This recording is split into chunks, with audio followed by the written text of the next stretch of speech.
sekarang tuh ada energi baru dan energi terbarukan. Ya, sebenarnya yang paling potensial memang matahari ya, karena memang matahari ini Indonesia kan posisinya di khatulistiwa ya. Kemudian juga kita mendapatkan matahari sepanjang tahun gitu ya. Kalau dari dulu ya, sebenarnya kita material tuh banyak. Misalkan untuk bikin solar cell semikonduktor kan dengan pasir kuarsa yang banyak di kita tuh ya. Tapi mungkin secara Oke, oke. biayanya sangat mahal. 2011 kami juga ada melakukan studi kelayakan untuk pembangunan pabrik solar cell di Indonesia, sudah disetujui waktu itu. Mungkin yang PLN dengan Pertamina bersedia untuk bangun tapi tiba dibatalkan juga gitu ya. Dari listrik dari matahari itu hanya 10%-nya aja menjadi 10%. Ya. listrik gitu ya. Hmm. Nah, sekarang kan udah sekitar 20%. Bahkan di rumah-rumah sekarang mungkin kalau dulu bisa satu kamar sendiri baterai gitu ya. Sekarang kan hanya satu rak aja udah cukup gitu ya dengan lithium.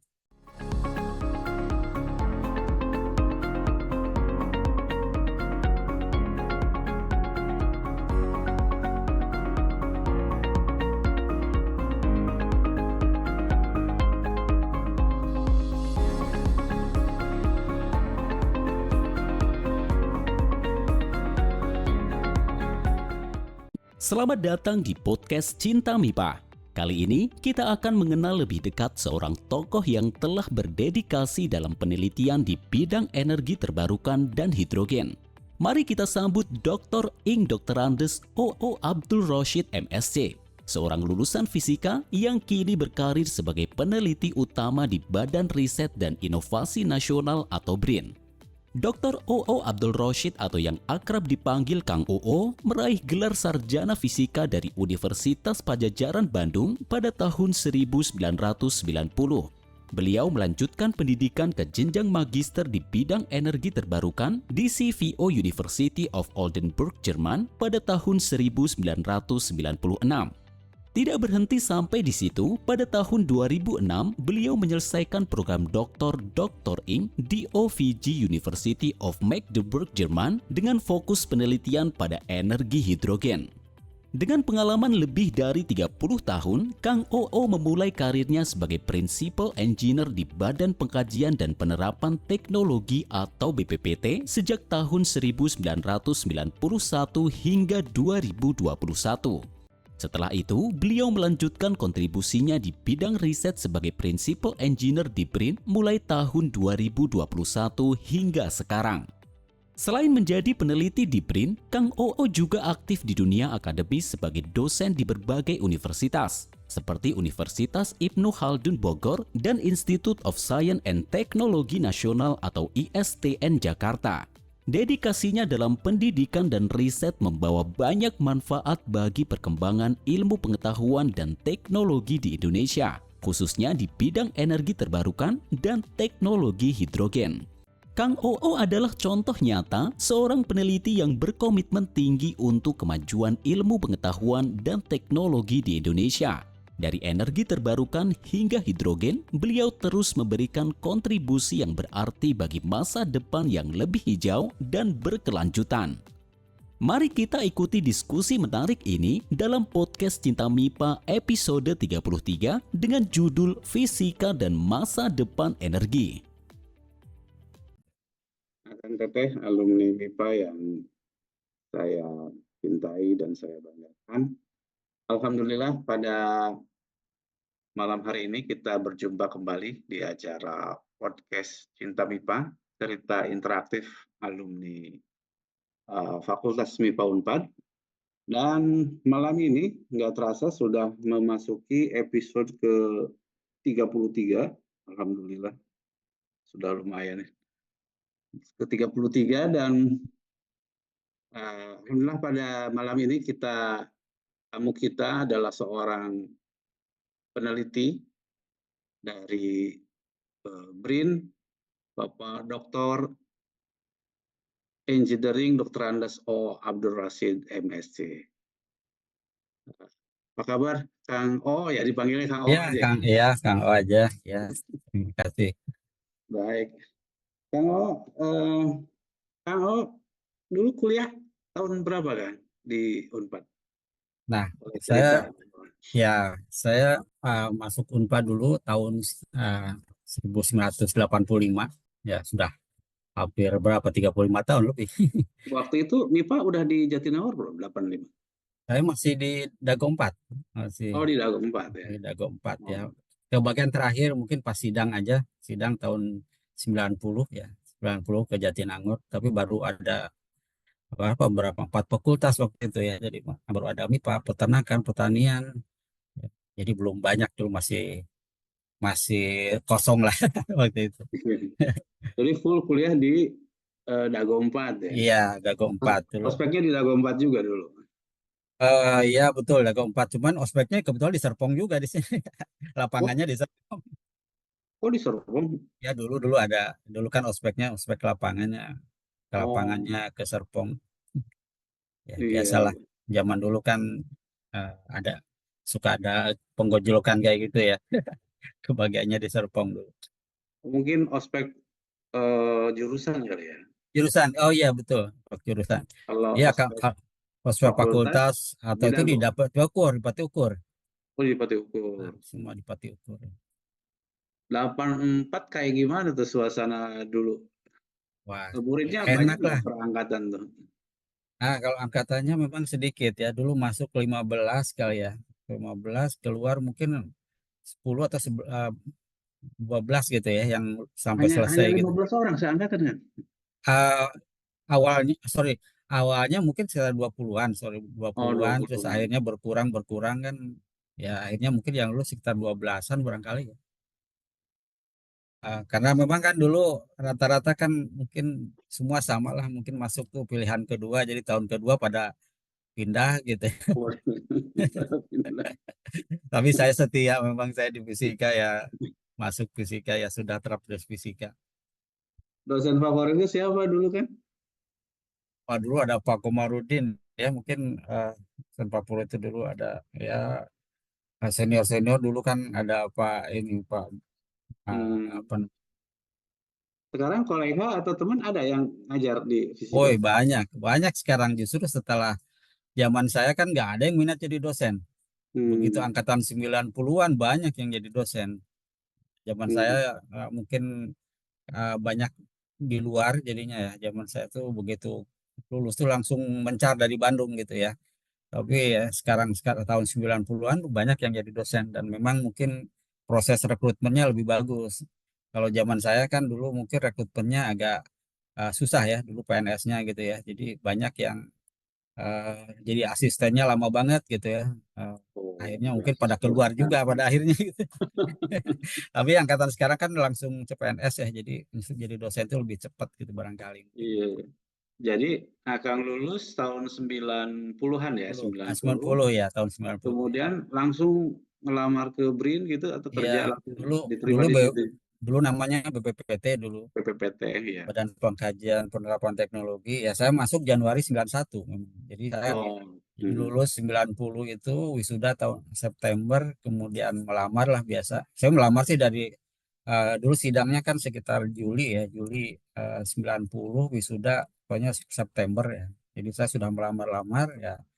Nggak mungkin pilihan nggak terlalu banyak waktu itu karena saya masih internnya kayak ke Habibie dulu ya, mungkin favorit saya. Jadi yang nggak ke ngelamar IPTN, ngelamar BPPT ya, dua-duanya keterima ya. Oh, Akhirnya saya pilih di Jakarta gitu kan. iya, Kayak iya. gitu. Jadi karena ngefans Pak Habibie, wah jadi lembaga-lembaga yang Iya itu ya karena dinaungi Pak Habibie gitu ya di betul ini.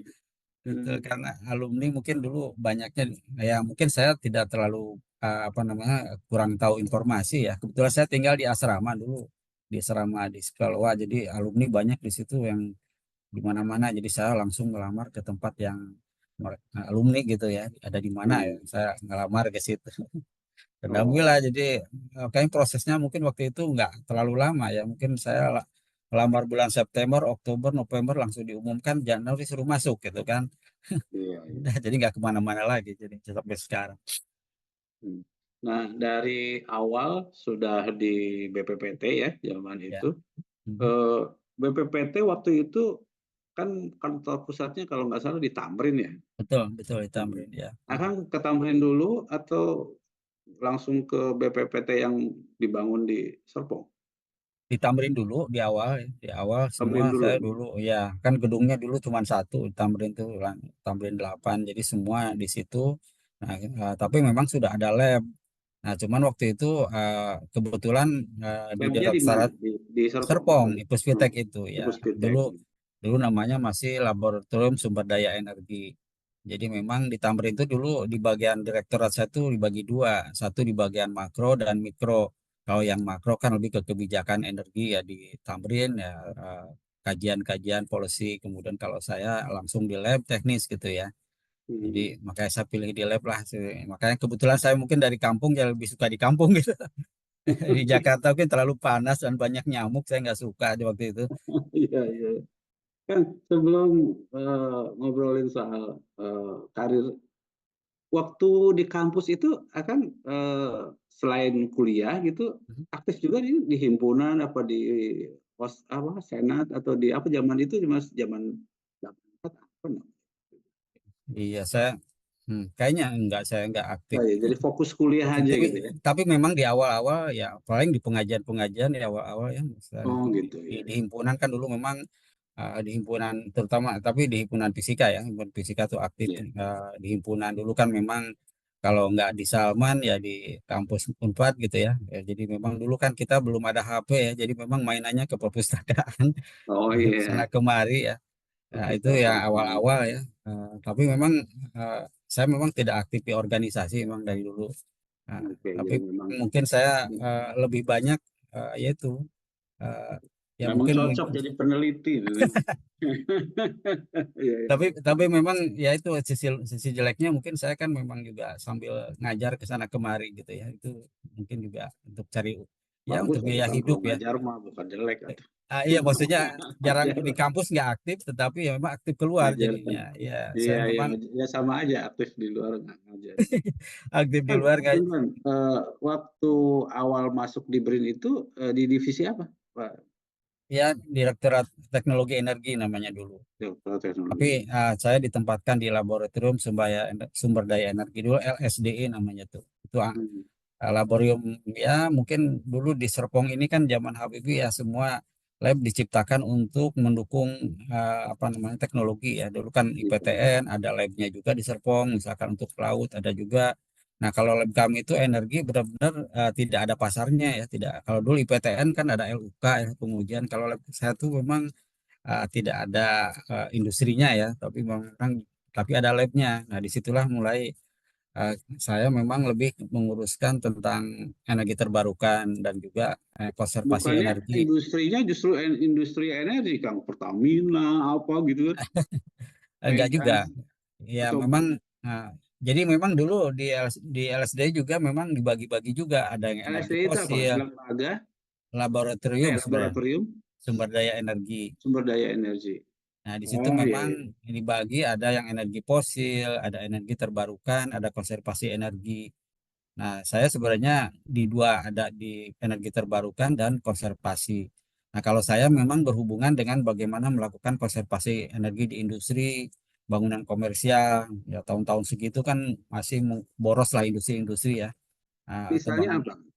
ya Konservasi misalkan, energi di industri ya gitu. konservasi industri itu misalkan di pabrik semen gitu ya, atau pabrik baja gitu kan, pabrik gula gitu ya.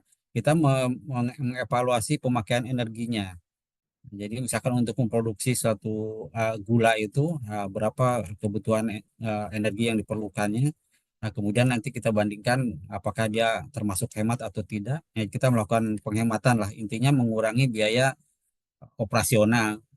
Misalkan Iya. dulu kayak misalkan pabrik, makanya lebih banyak pabrik-pabrik yang dulu berminat untuk bagaimana melakukan penghematan di industri.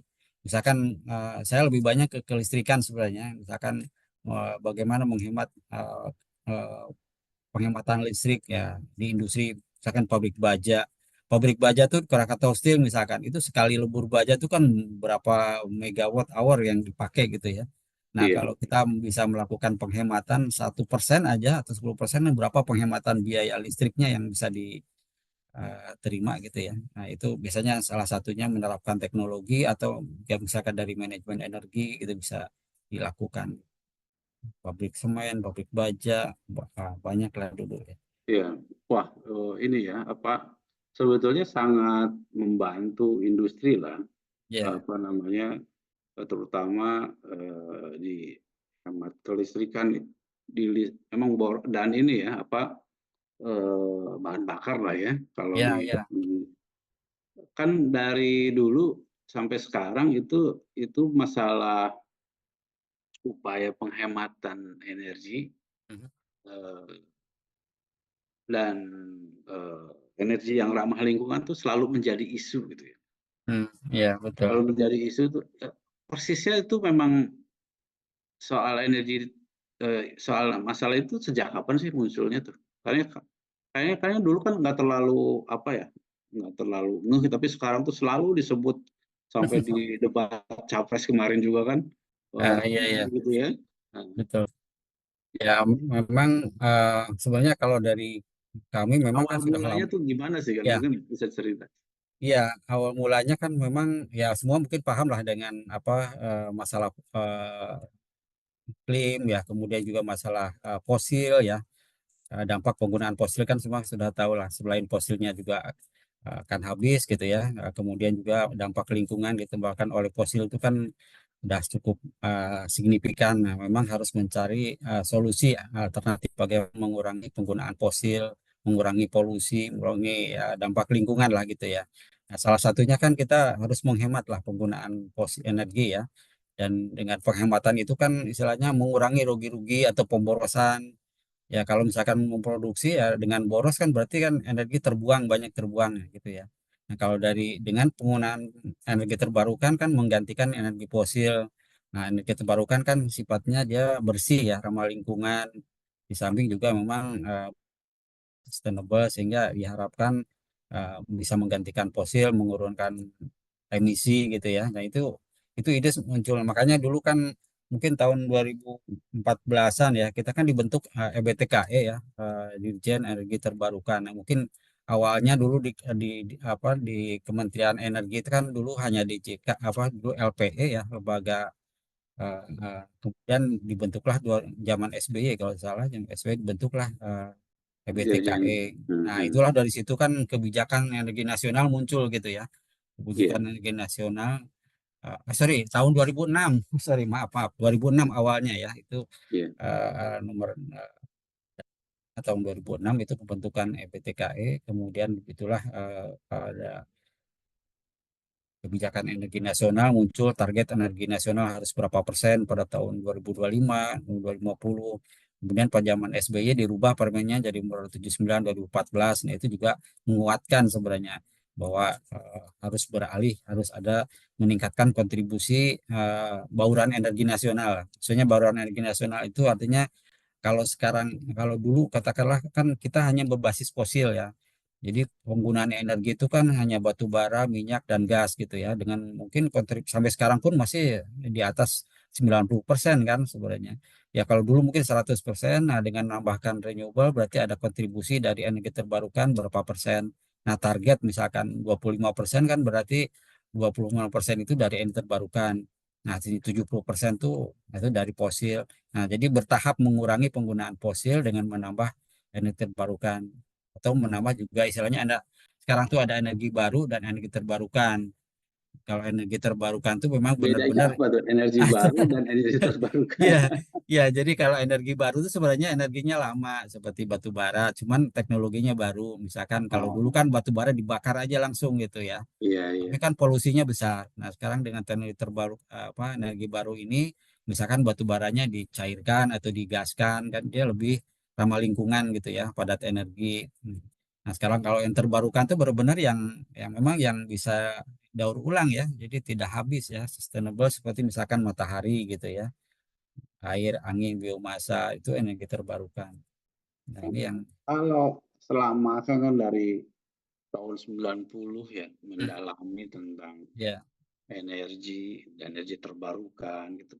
Sebenarnya potensi dan apa ya, potensi yang paling kuat tuh untuk Indonesia untuk energi terbarukan tuh di sisi mana ya? Apakah misalkan dari energi hijau kayak dulu ada gerakan penanaman pohon jarak misalkan, hmm, atau ada dari matahari gitu ya, ya, atau dari angin, atau dari apa yang paling ya. potensial di Indonesia sekarang?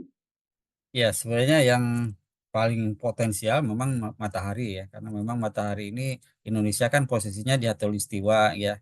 Kemudian juga kita mendapatkan matahari sepanjang tahun gitu ya, tidak seperti di Eropa kan hanya musim panas aja. Kalau di kita kan sepanjang tahun dan juga di khatulistiwa mungkin panasnya lebih bagus gitu ya.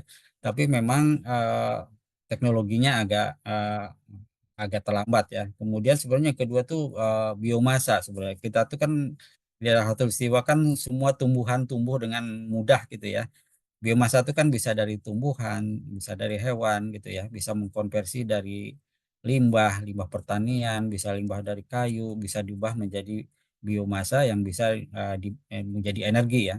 Bisa dalam bentuk padat, cair dan gas gitu ya. Jadi Itu maksudnya kalau dari biomasa itu eh, proses apa jadi energinya gitu. pembangunan jadi energi saya tuh rumit nggak sih? Iya, sebenarnya sederhana dalam dalam apa prakteknya ya, karena kita juga misalkan biomasa kan kalau kita jujur ya, kita kan kayu bakar dibakar aja udah nyala jadi energi kan dalam bentuk padatan gitu ya. Mau lebih kan kalau dibakar berarti kan asapnya juga lebih banyak ya, polusinya Ya. nggak bagus lah, mungkin secara efisiensi juga kurang bagus ya. Bisa misalkan digaskan ya, atau digasifikasi jadi gas gitu kan bisa digasifikasi atau kalau mau ya dicairkan gitu ya. Jadi Tapi arti dari sisi biayanya efisien nggak? ya, ya memang kalau untuk saat ini saya kira mungkin disebut efisien ya, kalau sekarang sih masih belum ya karena memang ya ada kita kan selalu dibanding-banding dengan fosil ya. Dengan harga Ini fosil kan ini yang ujung-ujungnya kan itu kan secara ekonominya masuk iya, nggak biayanya. itu dia itu Kan makanya dulu yang misalkan kita ribut bukan ribut kita heboh dengan minyak tanah kan nggak mhm, ya, efisien itu. Kemudian ganti dengan gas yang lebih hmm, murah tapi juga lebih ramah lingkungan. Tapi ya, ternyata gasnya sekarang jadi makin mahal kan gitu ya. iya Mulai betul ya dari betul. tadi kan dari zaman kayu, misalkan zaman kayu bakar, Mhm, berubah ke minyak tanah, kompor minyak, kemudian ke mhm, gas, sekarang mhm, ke listrik gitu kan. ya, Makin banyak lah penggunaannya meskipun mhm, dari dulu juga sudah ada. mhm, Tapi kan isu atau masalah utama dari soal energi ini ya seperti batu bara lah. Batu bara sampai mhm, sekarang masih dipakai untuk ya betul. apa pembangkit Pembangkit listrik ya. dan Mhm, sebagainya gitu ya. ya, Eh, Nah, tadi misalkan kayak matahari, ya, matahari, tapi ternyata cost-nya eh, masih mahal gitu atau teknologinya ya. masih mahal gitu ya, Mhm. belum efisien. Itu sebenarnya eh, apa yang terlambat gitu di situ? Iya. Iya, kalau saya terus terang kan mungkin ngurusin energi matahari ya dari tahun ya saya terus terang dari 91 tuh sudah menangani proyek energi matahari ya. Dulu ada kerjasama dengan memang di situ Jerman waktu itu masih mempromosikan teknologi dari Jerman Ya, diterapkan di BPPT untuk dikaji gitu kan secara teknologinya, kelayakan teknis dan segala macam. Dan saya memang di situ terlibat dan itu secara teknologi dan waktu itu memang sangat minim ya, artinya kita sama sekali nol lah gitu ya. Kemudian harganya waktu itu kan masih 10, katakanlah kalau solar cell ya mungkin salah satu teknologi yang mungkin banyak digunakan matahari itu pembangkit listrik tenaga surya yang mungkin dari mengubah cahaya menjadi listrik gitu ya. Dan itu mungkin teknologinya kan disebut dengan solar photovoltaik itu ya. Waktu itu harganya masih mahal sekali ya, mungkin 10 iya. dolar per watt. Nah, sekarang kan udah hanya berapa sen ya, sebenarnya udah sangat murah sebenarnya sekarang ini. Dan teknologinya sangat simpel gitu ya. Dan kita juga sudah punya pabriknya di Indonesia juga. Tapi mungkin yang saya Di kalau Indonesia secara punya pabriknya tuh punya pemerintah, punya swasta. dua-duanya ada, Oh ada ya, pemerintah ada, swasta ada, BUMN lah gitu ya. BUMN. Nah, tapi ya sekarang kan udah lebih dari 20 dulu pabrikan di Indonesia itu sudah lebih banyak Oh udah sebenarnya. banyak ya. Banyak sebenarnya Saya kok. kira tuh masih impor dari Cina gitu ya. Ya Saya komponen mungkin ya, komponen. komponennya masih karena kan tidak semuanya bisa diproduksi. Kita sebenarnya kalau dari dulu ya sebenarnya kita material tuh banyak. Misalkan untuk bikin solar cell semikonduktor kan dengan pasir kuarsa yang banyak di kita tuh ya. Tapi mungkin secara Oke, oke. biayanya sangat mahal sehingga Coba tidak bisa. saya dalamin nih ke Iya, iya, teknologi iya benar ya. solar Balik, cell balik. lah ya, yang Ya, ya baik, baik. karena waktunya terbatas kita Ya, dalamin energi ya, ya itu betul. solar cell. solar cell itu komponennya apa aja kan, kalau boleh tahu nih? Solar cell secara sistem atau komponen? Apa Secara dari maksudnya untuk membuat satu panel itu aha, apa aja oh, sih oke. material yang dibutuhkan gitu? Ya, jadi kalau untuk satu panel ini kan yang pertama adalah solar cell-nya sendiri. Nah, solar cell sendiri adalah bahan semikonduktor ya, seperti halnya juga transistor ya kayak gitu ya. Nah, komponen itu dibuat dari bahan semikonduktor. Nah, itu pabriknya memang kita masih belum bisa bikin pabrik itu. Nah, kita Oh, impor yang sudah jadi konduktor sel ya. ya. Nah, setelah jadi sel barulah disebut di sini yang pabrik-pabrik kita tuh adalah kayak merakit gitu ya, merakit sel menjadi solar panel gitu ya. Nah, solar panel itulah yang banyak digunakan untuk pembangkit listrik yang dipasang di mana-mana itu dalam bentuk solar panel yang sudah besar gitu ya. Kalau panelnya tuh bahannya apa sih? Nah, itu di dalamnya kan yaitu di dalamnya itu adalah solar cell yang disusun secara matrik ya di dalamnya itu. Karena memang satu solar cell itu kan hanya tegangannya hanya 0,6 volt ya. Kemudian juga dayanya mungkin hanya 5 watt gitu ya. Kalau kita ingin yang besar misalkan hanya 500 watt kan kita harus disusun berapa 60 buah solar cell gitu ya, kemudian disusun seri, nah, kemudian sehingga jadi modul. Nah, supaya aman ya memang dipakai kaca, ditutup pakai kaca, di bawahnya pakai kaca atau pakai backseat gitu ya, Oh, pakai jadi prim juga kaca supaya itu kuat. tuh hanya sebagai cover gitu ya? Ya, sebagai cover Sebagai untuk cover melindungi untuk ya. selnya itu. Ya, jadi sebenarnya selnya yang utama jadinya. Sementara selnya bahannya dari semikonduktor gitu ya? Ya, sama konduktor yang mungkin sampai saat ini masih impor gitu ya, yang sudah Hmm. jadi. Sebenarnya kalau eh, kemampuan kita sih ada. Mungkin ke dulu tahun 90-an itu kami punya lab di LSD itu kita punya lab Untuk solar bikin cell. Sudah, semikonduktor apa iya sudah semuanya? Udah bikin bikin. solar cell tuh. Cuman begitu masuk ke skala industri nggak ada yang berani. Bahkan mungkin tahun 2011 kami juga ada melakukan studi kelayakan untuk pembangunan pabrik solar cell di Indonesia sudah disetujui waktu itu. Mungkin yang PLN dengan Pertamina bersedia untuk bangun tapi tiba dibatalkan juga gitu ya. Padahal sebenarnya ini Masalahnya nggak efisiennya di mana tuh? Atau nggak layaknya gimana? Sehingga bisa. sebenarnya bukan nggak layak sebenarnya. Justru kita waktu tahun 2011 tuh melakukan studi kelayakan. Jadi teknologi apa dari solar cell itu yang bisa diproduksi di Indonesia dengan biaya yang layak gitu ya. Nah memang kalau secara jenisnya kan ada juga yang kristalin ya bentuknya kristal, ada juga thin film. Nah waktu itu kita usulkan kristalin ya berbentuk dari semikonduktor yang kristal ya berbentuk dari silikon gitu ya berbasis silikon. Dan itu sebenarnya sudah mau dibangun pabriknya waktu Nggak, itu bahannya banyak di kita materialnya. banyak itu tadi yang saya bilang dari pasir kuarsa itu. Ya, tapi kan ternyata kan gagal dibangunnya ya, sampai sekarang tidak Kan jadi sekarang dibangun ya. harusnya misalkan kalau ada ide hilirisasi itu Nah dari itu pasir kuarsa nih misalkan nah untuk jadi bahan semikonduktornya, dari gitu ya. ya betul ya.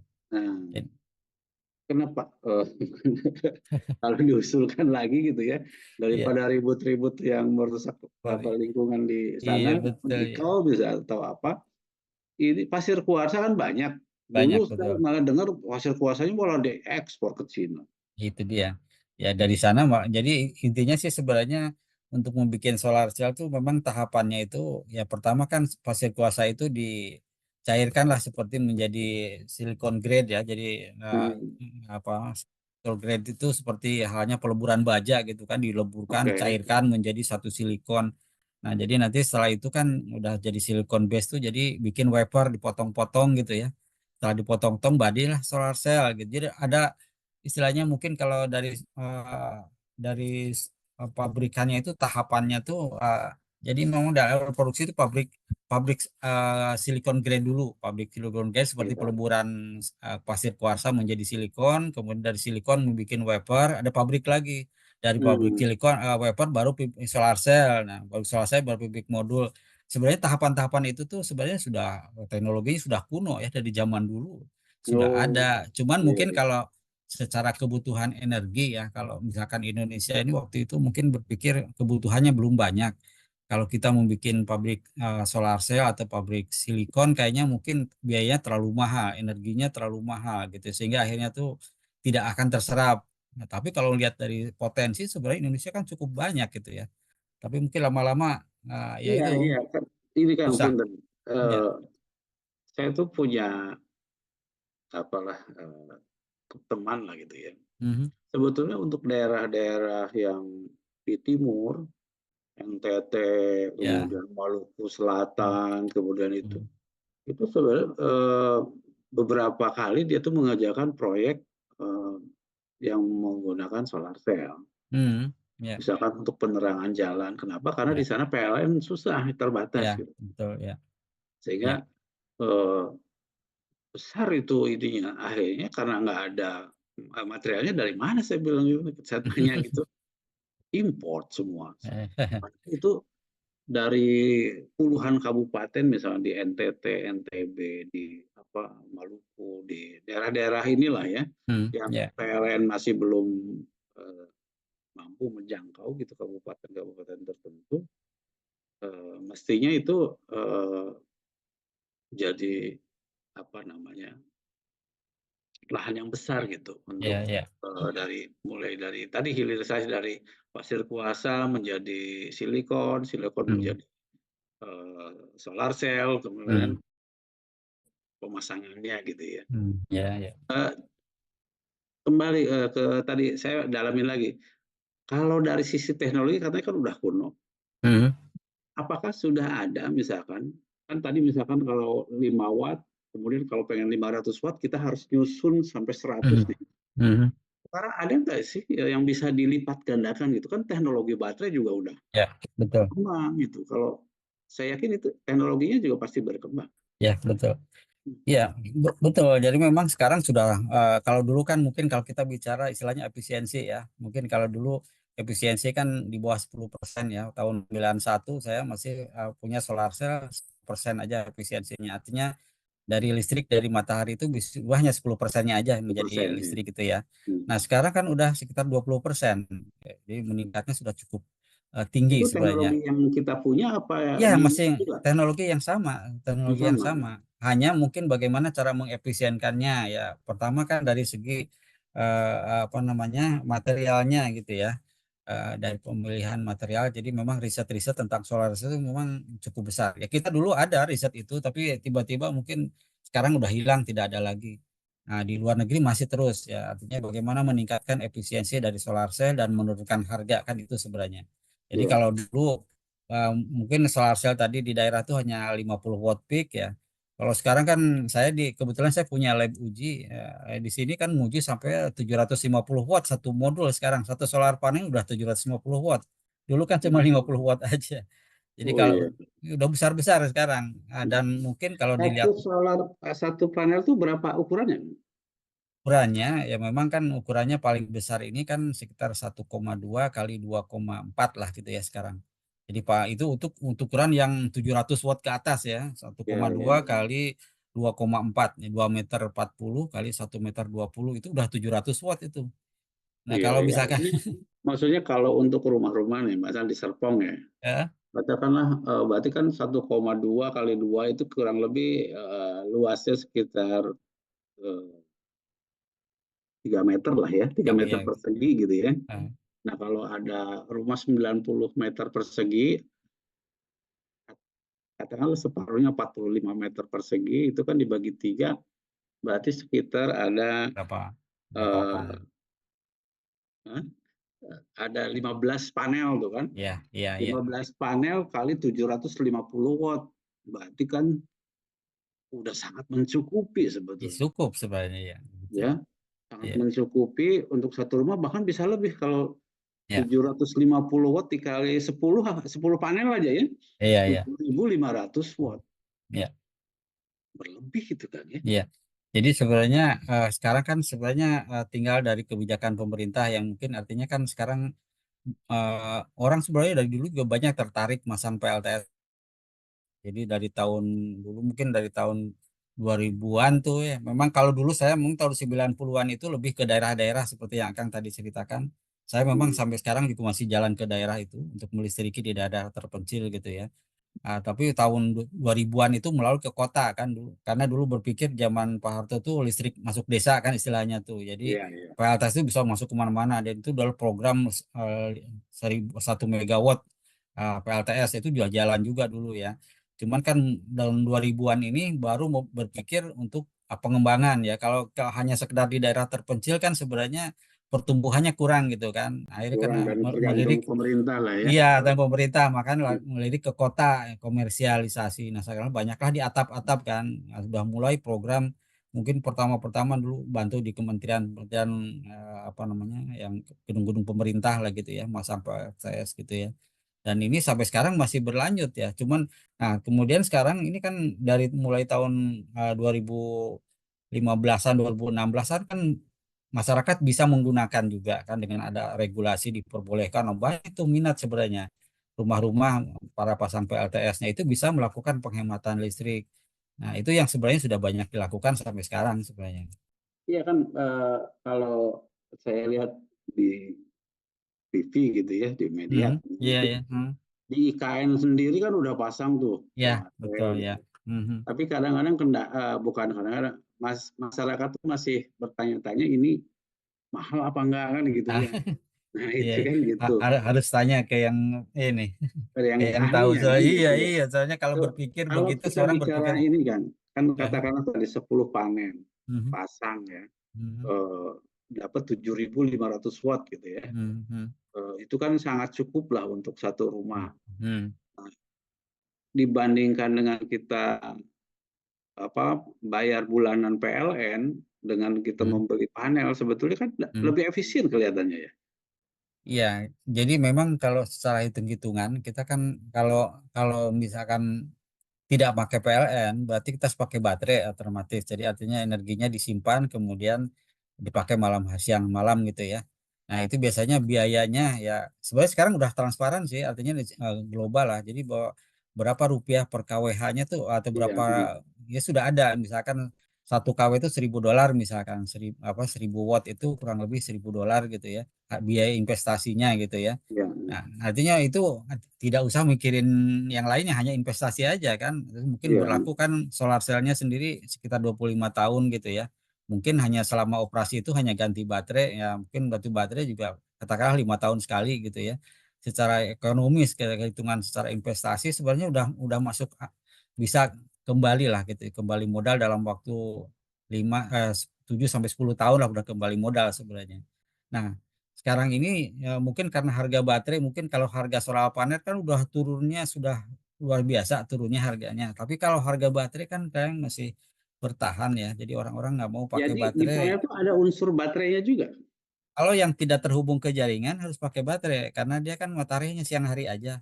Jadi Oh, tidak jadi bisa baterai untuk itu malam untuk hari. menyimpan gitu ya. Iya, untuk menyimpan di malam hari kan karena kebutuhan kan Oh, kebanyakan di malam harga hari. baterainya masih mahal sekarang. Nah, sekarang ini harga baterai masih relatif mahal Enggak, dibanding dengan teknologinya solar panel. teknologi baterai apa dulu tuh? Mungkin kan sekarang Nah, udah berkembang oh, juga. betul ya. Jadi memang kalau dulu kan masih lead acid ya, baterai aki gitu ya. Hmm. Tapi sekarang kan udah ke arah lithium. Nah, sebenarnya ini prospek yang banyak dibicarakan lithium kan sebenarnya sekarang ini lithium itu lebih murah, lebih umur lebih panjang, ya, energi density-nya juga lebih besar ya. Makanya sekarang ribut dengan mobil listrik kan, jadi banyak dipakai di mobil listrik. Di PLTS pun sekarang kan lampu-lampu jalan mungkin tidak seperti dulu ya, pakai aki. Sekarang kan udah pakai lithium juga sekarang Lithium, ya. kecil-kecil. Bahkan di rumah-rumah sekarang mungkin kalau dulu bisa satu kamar sendiri baterai gitu ya. Sekarang kan hanya satu rak aja udah cukup gitu ya dengan lithium. Ya Nah, kadang kita khawatir bisa udah pasang ini ada kalau PLN kan kalau harus ada masalah tinggal panggil PLN gitu kan. oh gitu ya ya. Nah, kalau ini kan mungkin masyarakat masih agak ragu itu satu yaitu maintenance-nya, Hmm, kemudian juga tadi misalkan harus ganti baterai tiap 5 tahun, hmm, seperti apa kan gitu. Kalau memang teknologi sekarang udah transparan, saya kira nanti masyarakat bisa berbondong-bondong tuh beralih ya, apa ya. namanya ke teknologi solar cell Hmm, gitu ya. hmm, ya. Nah, kalau misalkan itu berarti kan tergantung satu energi. Ini kalau khusus kita bicara solar cell aja, Mhm. Satu material kalau dari sisi teknologi apa silikon untuk jadi solar cell-nya kan materialnya banyak gitu ya. Ya. Mhm. Kemudian dari sisi untuk penyimpanan atau baterainya kan gitu ya. Mhm. Mhm. Cuma kendalanya masih mahal kan gitu ya, Mhm. litiumnya kan gitu.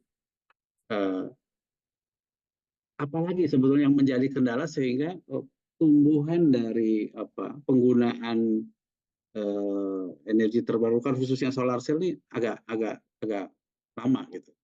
Mhm. Iya, sebenarnya banyak sih faktornya ya. Sebenarnya tadi image masyarakat itu sebenarnya itu juga yang sulit dirubah ya, bahwa berpikir investasi mahal gitu ya.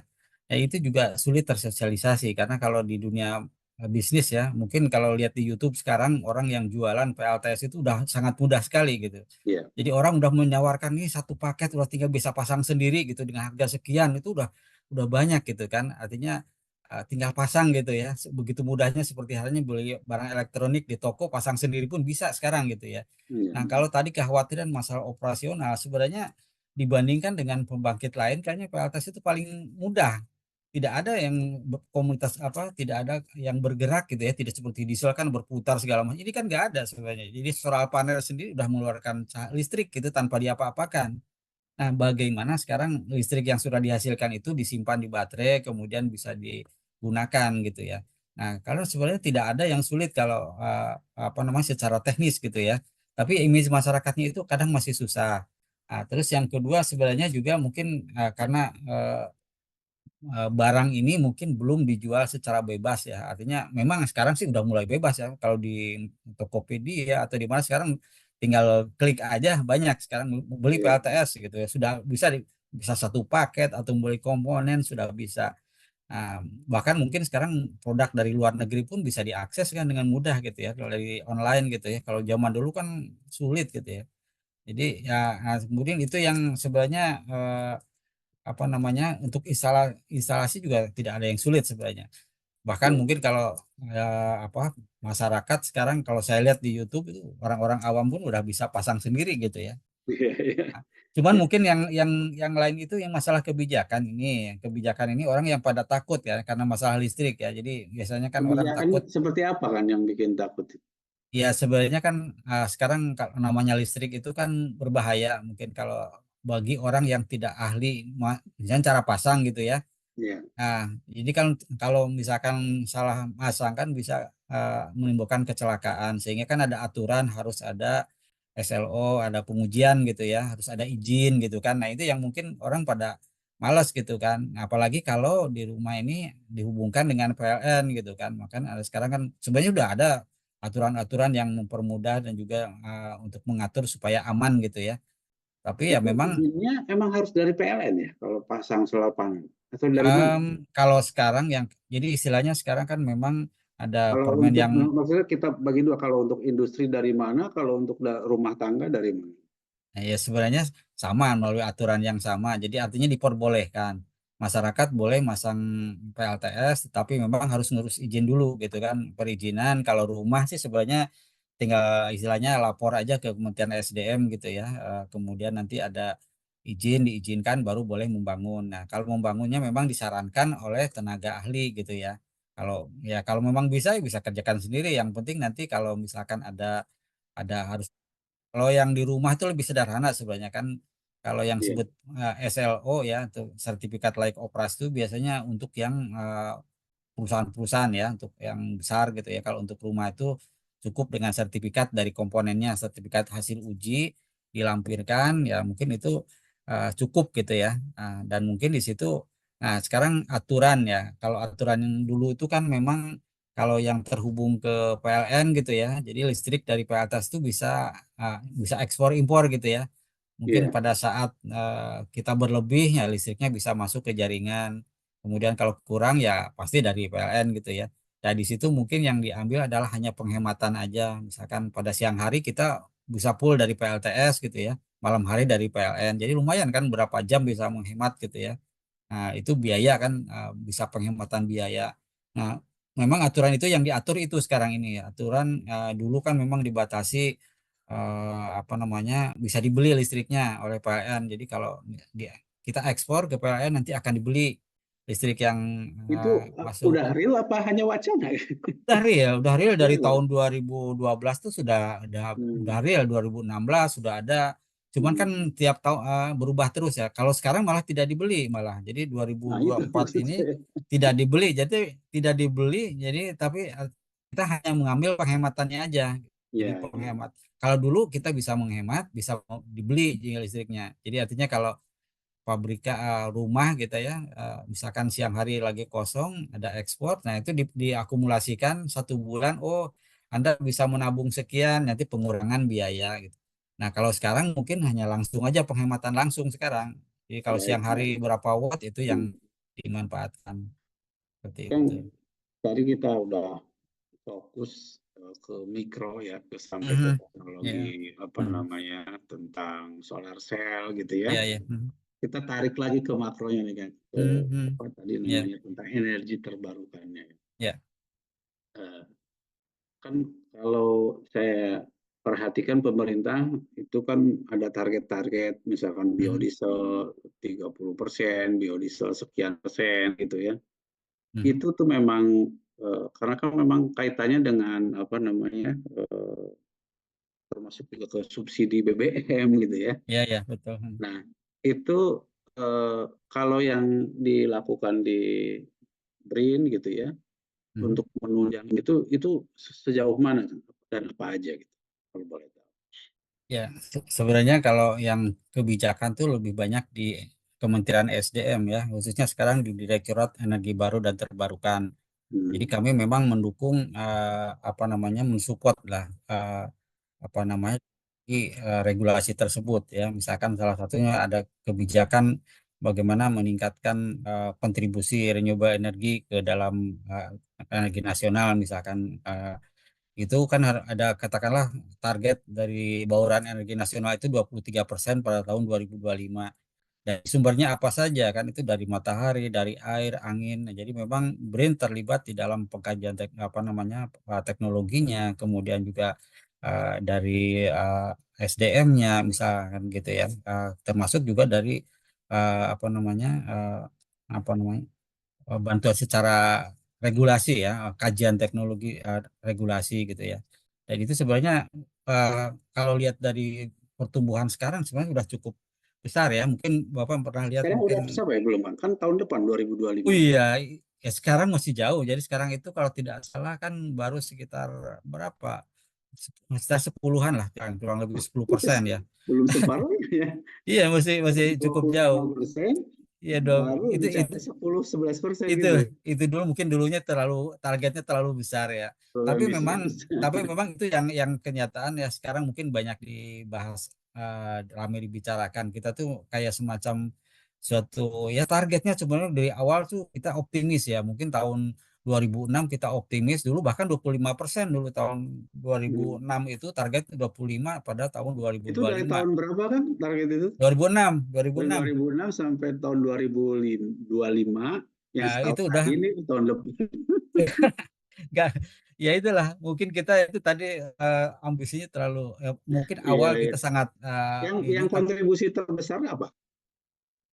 kalau yang sekarang sih yang terbesar masih tetap air ya karena memang kan air eh, skalanya besar ya untuk Oh, jadi ya hidro bauran ya. energi itu yang paling besar air tuh maksudnya kayak PLTA gitu ya. PLTA ya, PLTA kan Oh. masih cukup besar. Sekarang geothermal kan udah Hmm. besar-besar juga. Cuman kan Set- mungkin ya, ya pembangkit-pembangkit baru kan untuk PLTA maupun geotermal kan udah jarang sekarang. Yang sekarang baru masuk itu kan PLTS ya. PLTS-nya sudah cukup besar sekarang kontribusinya. Iya, Mungkin iya, iya. seperti yang di Cirata kan 192 megawatt kan sebenarnya lompatan juga ya dari mungkin dari tahun Iya, 2000-an. Nah sekarang iya. udah langsung Hmm. besar gitu ya. Dulu-dulu kan nggak ada yang besar-besar, hanya kecil-kecil langsung lompatnya. Signifikan sih sebenarnya untuk Ya, kayak yang PLTS. di itu ya apa waduk apa?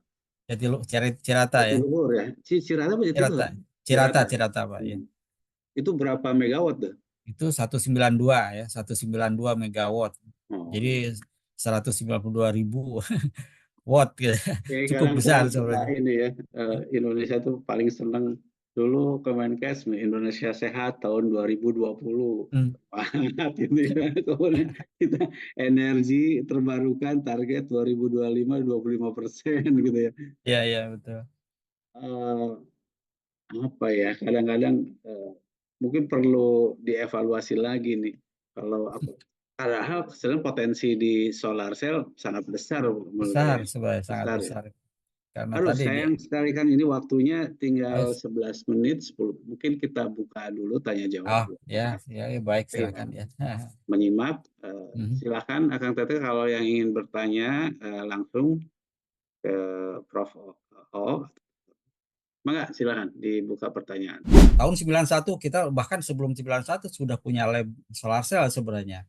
Kita sudah bisa membuat secara teknologi, secara skala lab gitu ya. Orang Indonesia lebih suka impor gitu kan. Impor itu lebih mudah, untungnya lebih cepat daripada kita membangun industri. Itu kan image itu kan nggak bisa ditutupi di Ya, semua sektor iya, kayaknya. iya. Yang impor dari Cina itu lebih banyak daripada yang melakukan sertifikasi dari industri dalam negeri gitu kan. Nah, nanti ke depan itu adalah hidrogen semua. Jadi hanya tidak ada C-nya. Jadi kalau kita Oh, membakar hidrogen itu kan tidak ada karbon, berarti tidak ada CO2. Jadi yang keluar adalah air kan. Jadi nah kalau yang mobil listrik kan dicas itu kan. Katanya dicasnya butuh waktu lama kan ngecasnya. iya, Kalau iya. hidrogen kan sama, tinggal diisi aja seperti seperti halnya bahan bakar. Harusnya mobil hidrogen ini lebih lebih cepat ya.